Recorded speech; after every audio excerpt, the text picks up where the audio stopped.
Now, an act of evil, an act of hatred, and an act of terror. Those are the words of the US President Donald Trump as he spoke in a video statement after two National Guard soldiers were shot and critically wounded in downtown Washington near the White House. The suspect, who is in custody, identified as an Afghan national who came to the US in 2021 as part of the program to resettle Afghans who assisted the US during the Afghan war.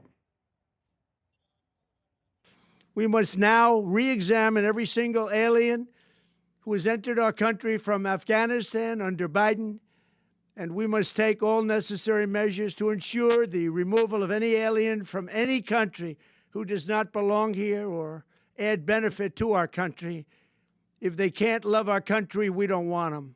America will never bend and never yield in the face of terror.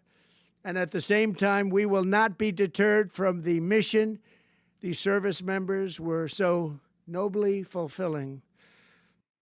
Donald Trump there. Well, our international affairs editor, Philip Turle, is with me here on set. Philip, bring us up to date then with the latest about what happened and indeed about the suspect. Right. OK, well, we know more about the suspect now. He's been named as Rahmanullah Lakanwal, who is 29 years old. He's an Afghan national.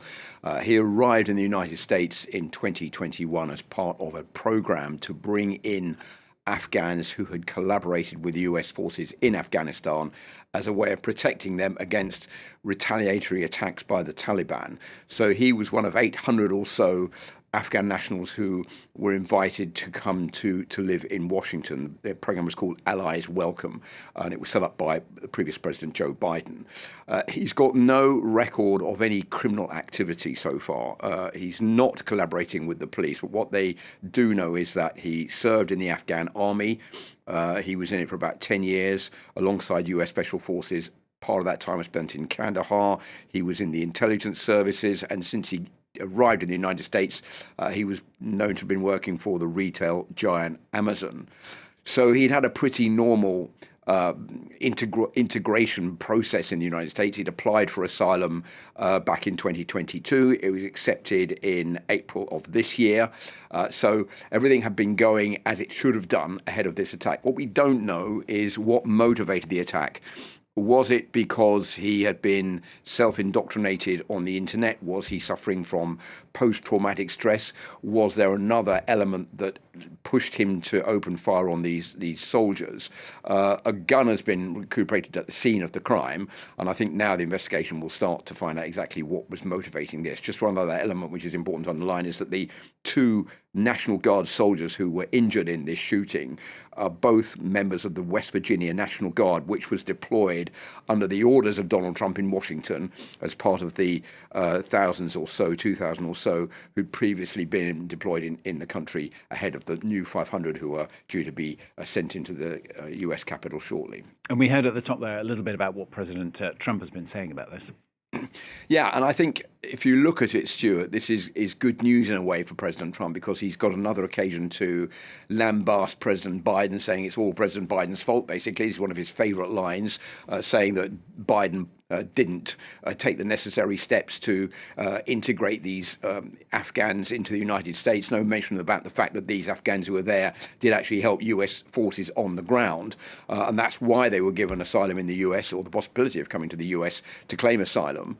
And also at a time when Donald Trump is under some kind of difficulty when it comes to the Epstein case, where he's under pressure. He's also under pressure on trying to find a solution to the war in Ukraine. There was this embarrassing transcript of a phone call conversation yesterday between Steve Witkoff and a Russian envoy in trying to find a ceasefire and a deal between Russia and the United States. And of course, there is the pressure growing in the US over prices, because prices haven't come down as much as Donald Trump said they would. So now he can deflect all of this onto the fact, yes, we're still under attack by immigrants coming into the country. This is going to boost the fact that we're going to try to clamp down on immigrants even more. And even while he was doing this television interview, this recorded interview, he went off and started talking about Somali immigrants in Minnesota, saying they were a terrible threat to the US, ripping off our country and ripping apart that once great state of Minnesota, and saying Somalia was a country with no laws, no water, no military, and no nothing. Although this has nothing to do with the shooting in Washington. So this is Donald Trump playing into the hands of the MAGA supporters who may be questioning their future support of Donald Trump with the two issues that they are really concerned about. One of them is the numbers of immigrants in the United States and the fact that something needs to be done to bring those numbers down. And the second one is the threat to the identity of white Americans in the United States from immigrants coming from countries like Afghanistan who could cause terrorist attacks. So that's why we've seen this very virulent speech by Donald Trump from where he was yesterday in Mar-a-Lago in his residence in Florida.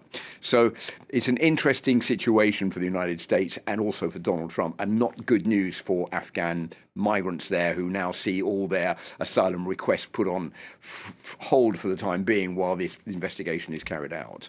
Philip, thanks very much. Philip Turle, International Affairs Editor there on France 24.